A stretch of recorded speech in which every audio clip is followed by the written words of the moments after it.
Selamat pagi anak-anak. Berjumpa lagi dengan saya, Pak Luki.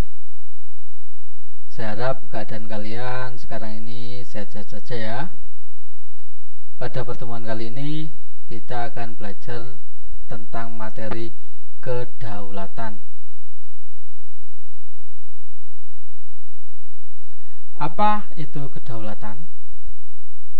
Nah, kedaulatan itu secara bahasa berasal dari bahasa Arab daulah, bahasa Latin supremus, bahasa Inggris sovereignty, dan kesemuanya itu berarti kekuasaan tertinggi. Jadi yang dimaksud kedaulatan adalah kekuasaan tertinggi yang harus dimiliki oleh negara atau seorang pemimpin. Bentuk-bentuk kedaulatan. Pada dasarnya bentuk kedaulatan itu ada dua macam. Yang pertama, kedaulatan ke dalam dan kedaulatan keluar.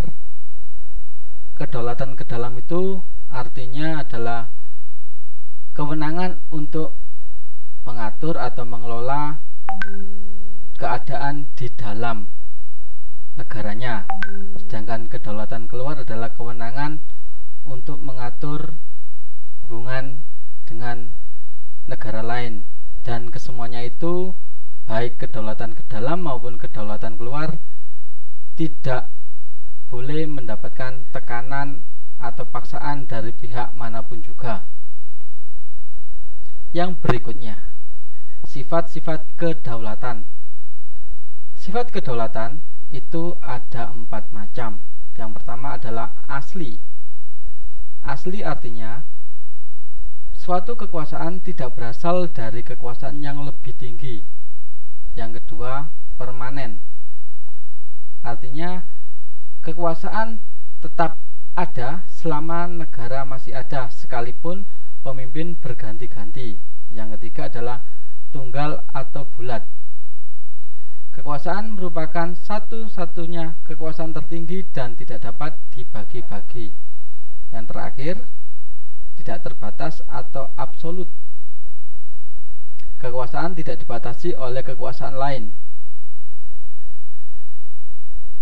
Yang berikutnya, teori-teori kedaulatan. Yang pertama adalah kedaulatan Tuhan, kedaulatan raja, kedaulatan negara, kedaulatan hukum, dan kedaulatan rakyat.